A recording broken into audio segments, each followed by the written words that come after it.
প্রত্যক্ষদর্শীরা বলছেন, রোববার দুপুরে গোবিন্দল বাজার এলাকায় পুলিশের সঙ্গে সংঘর্ষের আগে হরতাল সমর্থকরা ছাড়াও গ্রামবাসীদের উস্কে দেয় জামাত শিবিরের সমর্থকরা। পুলিশ এলে উত্তেজনা বেড়ে যায়। তারপরেও এলাকাবাসী বলছেন, ওই সময় টার্গেট করে গুলি করার কোনো অবস্থা ছিল না।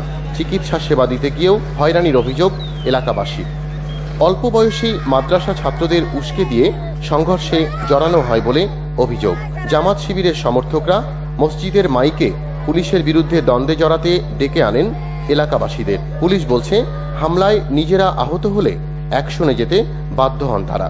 জামাত শিবিরে যারা গুলি করেছে ওখানে বিভিন্ন চ্যানেল সহ আমাদের ডিবি ক্যামেরা ছিল, তো ওটা ভিডিও করা হয়েছে। আমরা আইডেন্টিফাই করতে পারবো, ভিডিও ক্লিপ দেখে হয়তো আইডেন্টিফাই করতে পারবো, এবং আমরা নিজস্ব সোর্সও ইউজ করেছি, আইডেন্টিফাই হয়ে যাবে। তবে স্থানীয় লোকজন আমাদের কাছে যেটা বলেছে, যারা এখানে এসেছে জামাত শিবিরের কিছু কিছু লোক দেখা গেছে যে তারা অত্র এলাকার না।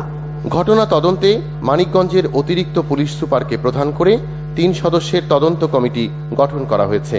7 দিনের মধ্যে রিপোর্ট দিতে বলা হয়েছে কমিটিকে। নির্বাহী তদন্ত করা হবে বলে জানিয়েছেন মানিকগঞ্জের পুলিশ সুপার। রোববারের ঘটনায় 5000 গ্রামবাসীর বিরুদ্ধে 6টি মামলা হয়েছে। ঘটনার সময় আটক 13 জনকে জিজ্ঞাসাবাদের জন্য রিমান্ডে চেয়ে আদালতে পাঠিয়েছে পুলিশ। ওদিকে হরতালে মানিকগঞ্জে যানবাহন চলাচল ছিল খুবই কম। দোকানপাট বন্ধ, স্কুল কলেজে ক্লাস হয়নি, তবে কাজ হয়েছে অফিস আদালতে। সকালে হরতালের সমর্থকরা শহরের রফিক সড়কে মিছিল বের করে, তবে অন্য কোথাও পিকেটারদের দেখা মেলেনি। আর মানিকগঞ্জের গুরুত্বপূর্ণ সবগুলো সড়ক ছিল হরতাল বিরোধীদের দখলে।